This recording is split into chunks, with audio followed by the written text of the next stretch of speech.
Welcome to CAN, Caribbean Affiliate News. My name is Siobhan Gobin. Here are the stories that we're following today, July 6, 2013. From the Caribbean, in Guyana, American social worker is jailed for cocaine possession. A Guyanese accomplice is remanded. University of Guyana staff meeting with Vice Chancellor is fruitless, says union. In Trinidad and Tobago, the Prime Minister says Warner is trying to bring down the government. In Dominica, bail denied for 5 facing robbery charges. Details on these headlines and more when we return.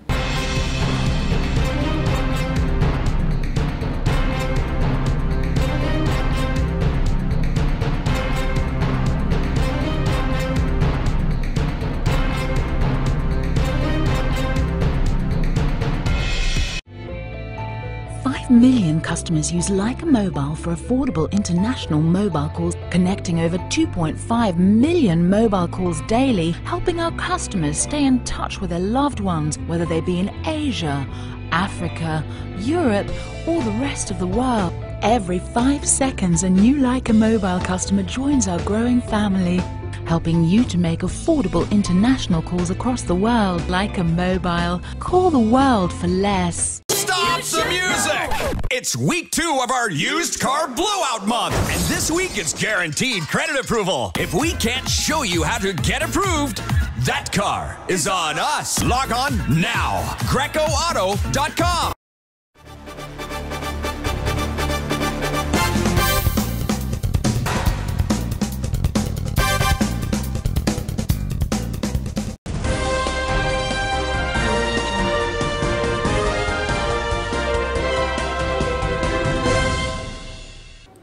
Welcome back to CAN, Caribbean Affiliate News. My name is Siobhan Gobin, and this segment is sponsored by Total Caribbean Network. In Guyana, an American woman was jailed on Friday after she admitted to being in possession of more than 4 kilograms of cocaine for the purpose of trafficking. 25-year-old Brianna Rodney of 2121 Westbury, Brooklyn, was convicted, jailed for 4 years, and fined $30,000 Guyanese dollars. And I quote, "I am really sorry for what I did, Your Worship, and at this time I beg for your leniency," the woman, who said she is a social worker, told the court. The woman said she attempted to smuggle the cocaine to New York because of financial troubles facing her and her family. Chief Magistrate Priya Simnarayan Bihari handed down the sentence after the woman admitted to committing the crime on July 3rd at the Chetty Jagan International Airport. The 4,130 kilograms of cocaine in 6 packets were found in the false bottom of a suitcase by agents of the Customs and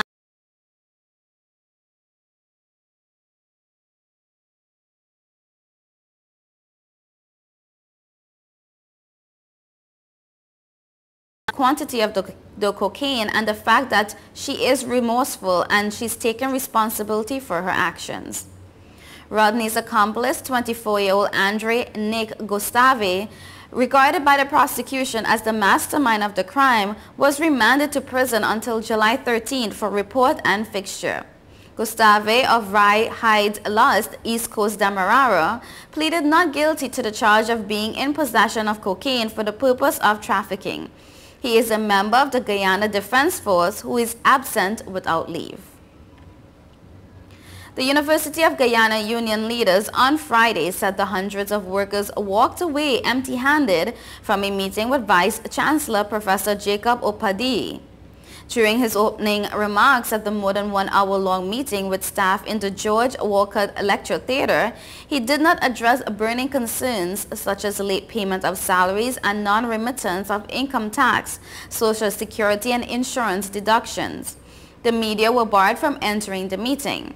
Representatives of the UG Senior Staff Association and the UG Workers Union said they have accepted his invitation to meet with him next week to discuss their grievances. It was only when chairman of the UGSSA, Dr. Patsy Francis, asked him to say whether late salaries would be a thing of the past that he assured that salaries for July would not be paid late. He gave no guarantee beyond then. UGSSA Vice Chairman Dr. Melissa Eiffel later told reporters that the staff meeting with him, which the unions had requested, turned out to be useless because no real solutions were offered. And I quote, "From the perspective of the unions, we do not believe that our concerns have been addressed. The Vice Chancellor has simply reiterated what we already know, the multiple deep-seated problems at the University of Guyana," she said. Eiffel said workers wanted to hear a very clear proposal on how to rescue the tertiary institution financially, addressing a lack of morale on campus except for a lot of rhetoric, a lot of sound bites, a lot of jokes, and a lot of laughter. The UGSSA wanted specific proposals about a financial plan, salary increases, and promotions. And I quote, "We did not get the quality of the answers that we would have hoped for," she said. In TNT, Jack Warner, political leader of the new Independent Liberal Party, is attempting to bring down the People's Partnership government, Prime Minister Kamla Persad-Bissessar said late last night. Persad-Bissessar said Warner could have contested the Chaguanas West by-election as an independent, but he chose to form a party. And I quote, "It is not just for Chaguanas West, it is an attempt to bring down your duly elected government. Mark my words," she told supporters in an address at a political meeting at the Asher Girls College in Charleville. She pointed out that former Attorney General Ramesh Lawrence Maharaj did the same in 2001 with Team Unity. Persad-Bissessar questioned whether Warner will not put candidates against the UNC to contest the upcoming local government election.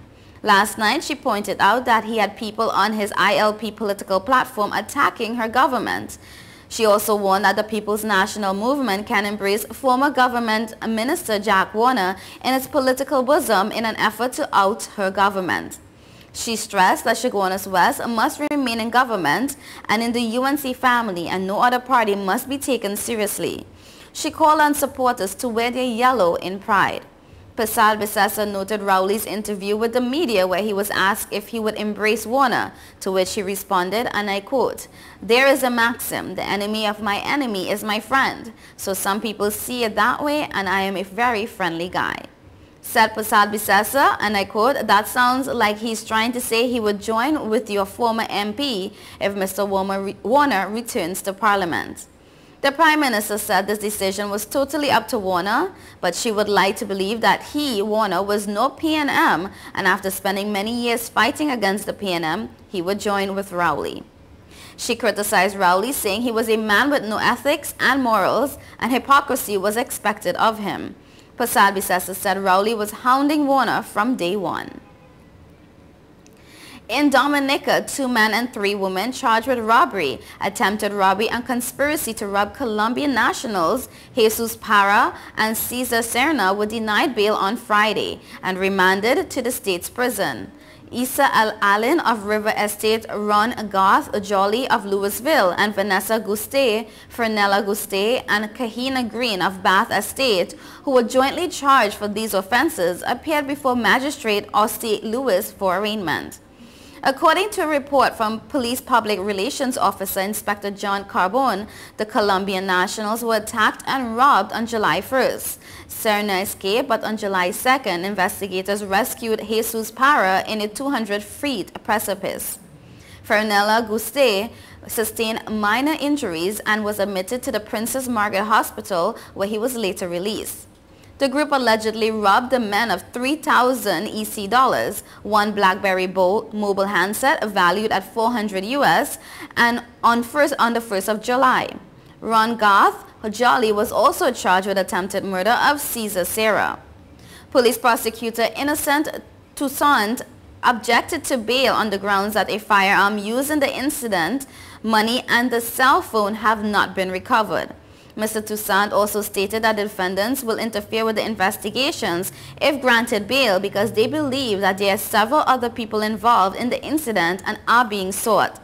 Magistrate Lewis upheld the objection and granted the police time to complete the investigations into the matter. The men are scheduled to return to court on the 9th of July for a review of their bail application. The preliminary inquiry has been set for the 28th of October. In Canada, a suspected war criminal believed to be living illegally there is wanted by the Canadian government. Clive Moore, 36, originally from Guyana, is the latest person to be added to the Canada Border Services Agency's most wanted list that includes 27 individuals suspected of war crimes. Moore's last known address is in Canada. The CBSA says his known aliases are Karim Barton, Anthony Moore, Clive Anthony Moore, Footy Moore, and Love Moore. He has scars on his right arm and left leg. This individual is the subject of an active Canada-wide warrant for removal because he is inadmissible to Canada, the CBSA announced. This individual has been convicted of offences outside of Canada that, if committed in Canada, would constitute Canadian offences. To date, as a result of the Wanted by the CBSA program, Canadians have helped find 43 individuals in Canada. The CBSA has removed 32 of these individuals from the country. Additionally, 8 individuals were located abroad. You are watching Caribbean Affiliate News. Stay tuned.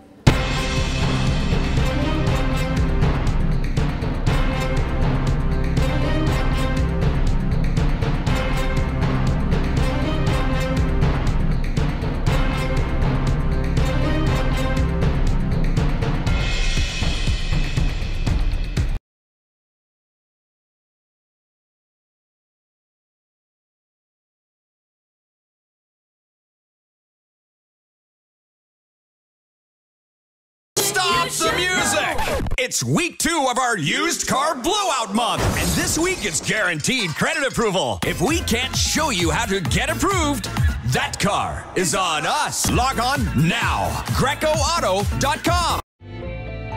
5 million customers use Leica Mobile for affordable international mobile calls, connecting over 2.5 million mobile calls daily, helping our customers stay in touch with their loved ones, whether they be in Asia, Africa, Europe, or the rest of the world. Every 5 seconds, a new Leica Mobile customer joins our growing family, helping you to make affordable international calls across the world. Leica Mobile. Call the world for less.